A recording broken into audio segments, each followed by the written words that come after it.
नमस्कार दोस्तों, स्वागत है आप सभी का एक बार फिर से हमारे चैनल आध्यात्मिक ज्ञान पर धर्म यात्रा पर। दोस्तों, अगर आप भी अपनी लाइफ में कुछ नया सीखने की चाह रखते हैं तो इस चैनल को अभी सब्सक्राइब कर लें।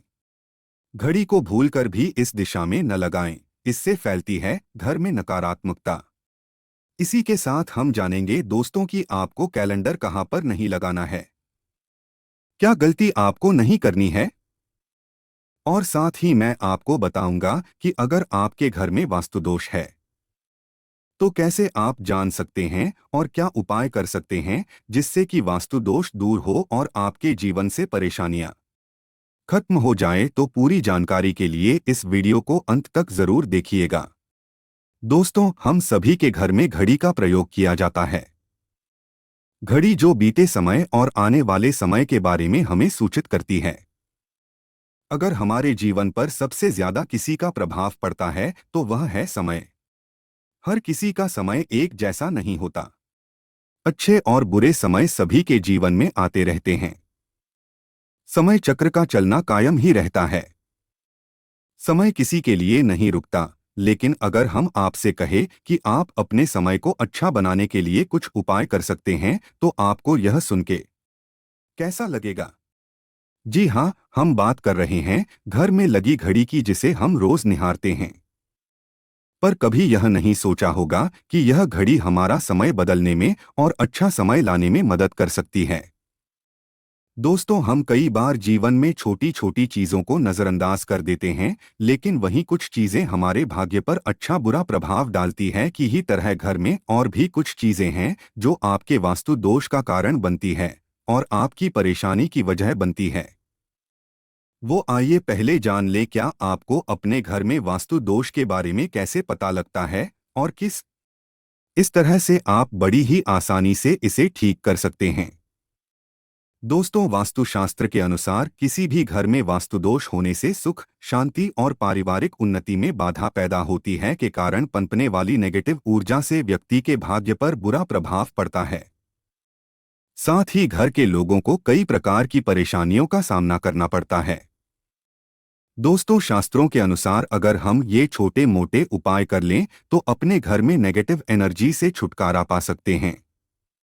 तो आइए जानते हैं, लेकिन उससे पहले दोस्तों, आपसे रिक्वेस्ट है कि वीडियो को लाइक करें, अपने दोस्तों के साथ शेयर करें और अगर आपने अभी तक चैनल को सब्सक्राइब नहीं किया तो सब्सक्राइब करके बेल आइकन जरूर प्रेस कर ले। दोस्तों, नंबर 1, जीवन में तरक्की पाने के लिए रोज पहली रोटी गाय को दें। पीपल को जल चढ़ाएं और चींटियों को शक्कर मिला आटा दें। तांबे के लोटे में जल व लाल चंदन मिलाकर रात को अपने सर के पास रखकर सो जाएं। सुबह उस जल को तुलसी को चढ़ा दें। ऐसा करने से आपकी परेशानियां धीरे धीरे दूर हो जाएंगी। नंबर 2, वास्तु के अगर आपके घर में तिजोरी है और आप उसके सामने शीशा लगा दें तो इससे धन में बरकत होती है। व्यापारी लोग अपने कैश बॉक्स के सामने शीशा लगाएं, इससे आपके ग्राहक बढ़ेंगे। दोस्तों, नंबर 3, झाड़ू पोछा कभी भी खुले में नहीं रखना चाहिए। इन्हें सदैव छुपाकर रखना चाहिए और झाड़ू कभी भी रसोई में नहीं रखनी चाहिए। नंबर 4, शौचालय का दरवाजा सदैव बंद होना चाहिए। मानना है कि घर की नेगेटिव ऊर्जा शौचालय में ही वास करती है। ऐसे में अगर शौचालय का दरवाजा खुला रहता है तो नेगेटिव ऊर्जा आपके घर में प्रवेश करती है।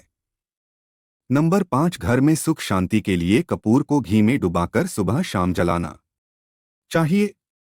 इससे घर में वास्तुदोष भी कम होता है और रह रहे सदस्यों के जीवन की परेशानियां दूर होती है। दोस्तों, नंबर 6, दुर्घटना से बचने के लिए शाम को हनुमान चालीसा के बाद कपूर जरूर जलाना चाहिए।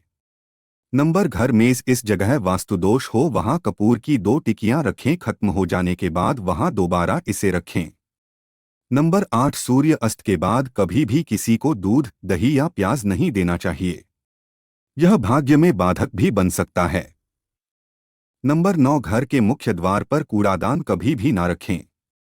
नंबर 10, घर में टूटा हुआ दिशा कभी भी नहीं होना चाहिए। नंबर 11, अच्छे भाग्य के लिए सुबह नहाते समय पानी में थोड़ा सा कपूर का तेल मिलाएं। शनिवार को चमेली का तेल भी मिला सकते हैं।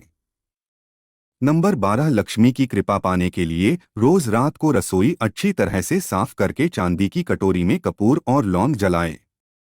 यह प्रक्रिया रोज की जाए तो घर में बरकत बनी रहती है और मां लक्ष्मी जल्द ही ऐसे घर से आकर्षित होती हैं। ऐसे घरों से नकारात्मकता सदैव दूर रहती है। दोस्तों, नंबर 13, घर के सोने वाले कमरे में पौधे नहीं लगाने चाहिए। इससे के ऊपर नेगेटिव प्रभाव हावी हो सकता है। नंबर 14, घर में पौधे लगाते समय पानी में सिंधा नमक डालें। सादे नमक का भी आप उपयोग कर सकते हैं, लेकिन दोस्तों ज्यादा फलदायी होता है। आपको शुभ फल जल्द ही प्राप्त होंगे।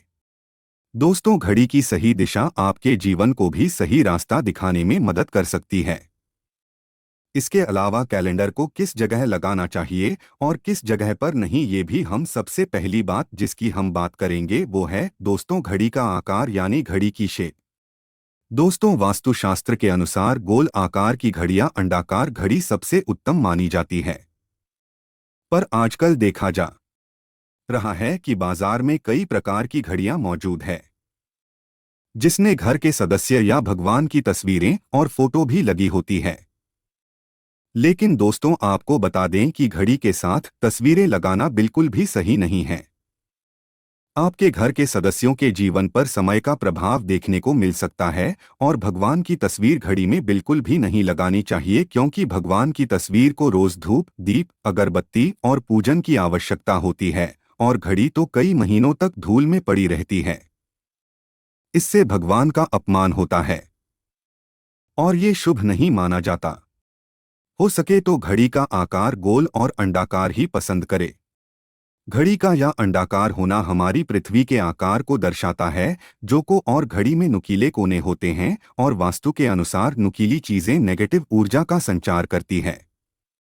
दोस्तों, अगली बार जिसका आपको ख्याल रखना है वो ये है कि घड़ी को स्वच्छ रखें, साफ सफाई का ध्यान रखें, धूल ना जमा होने दें और कहीं से भी घड़ी टूटी फूटी नहीं होनी चाहिए।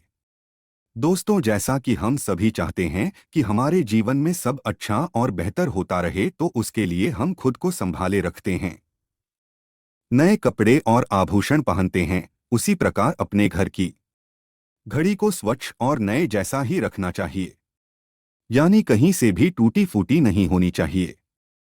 समय समय पर घड़ी पर चढ़ी धूल और जालों को साफ करते रहें, जिससे आपका भाग्य भी धुंधला नहीं पड़ेगा। दोस्तों, कई घरों में आदत होती है कि पुरानी गाड़ी को बनवाकर ही चलाते रहते हैं। एक जगह नई घड़ी आई तो पुरानी किसी और जगह है लगा देते हैं। ध्यान रखें, घर में पुरानी या फिर टूटी हुई या धूल चढ़ी हुई और बंद गाड़ी तो बिल्कुल भी ना रखें, क्योंकि इससे घर में नकारात्मकता और दरिद्रता का वास होने लगता है। बंद पड़ी घड़ी तो घर में रखने से व्यक्ति के जीवन में नए अवसर नहीं आते और वह अपने कार्य में कामयाबी प्राप्त नहीं कर पाता। अगली बात जिसका आपको ध्यान रखना है वह है घड़ी की सही दिशा। घड़ी को कभी भी दक्षिण दिशा में नहीं लगाना चाहिए। दक्षिण यमलोक की दिशा मानी जाती है, काल का अंतिम चक्र यहीं से शुरू होता है। इसीलिए वास्तुशास्त्र में इस दिशा को घड़ी के लिए अशुभ माना गया है। घर में घड़ी को उत्तर दिशा, पूर्व दिशा या पश्चिम दिशा में आप लगा सकते हैं, लेकिन ध्यान रखें कि घड़ी को कभी भी मुख्य द्वार, कमरे के दरवाजे या आने जाने के लिए उपयोग किए जाने वाले दरवाजे के ऊपर कभी भी नहीं लगाना चाहिए। इससे समय आपके आने जाने की गति और दिनचर्या पर पड़ सकता है। दोस्तों, घड़ी के साथ कैलेंडर का भी ध्यान रखें। जहां घड़ी समय का प्रतीक है तो वहीं कैलेंडर उससे जुड़ी तारीखों का लेखा जोखा बताता है। कैलेंडर को पूर्वी और उत्तरी दिशा की दीवार पर कभी भी नहीं लगाना चाहिए। ये इससे वास्तु दोष उत्पन्न होता है और कृपया करके अपने घरों में नए कैलेंडर के साथ पुराना कैलेंडर कभी भी ना लगाएं। दोस्तों, और कैलेंडर दोनों ही आने वाले समय के सूचक है, जो हमें आगे बढ़ने की प्रेरणा देते हैं। उन्हें समय के अनुसार ही लगाना चाहिए। इस बात का सदैव ध्यान रखें कि घड़ी का समय सदैव सही होना चाहिए। बहुत से लोगों की आदत होती है घड़ी का समय आगे या पीछे रखते हैं, तो ये गलती आप ना करें। समय सदैव सही रखें।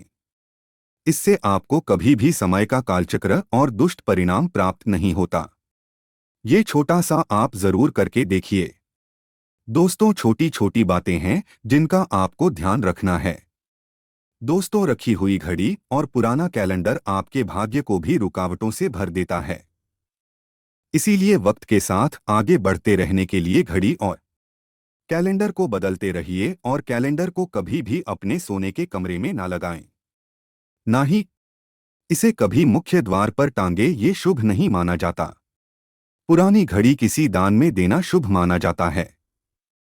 इससे आपके जीवन से बुरा समय निकल जाता है।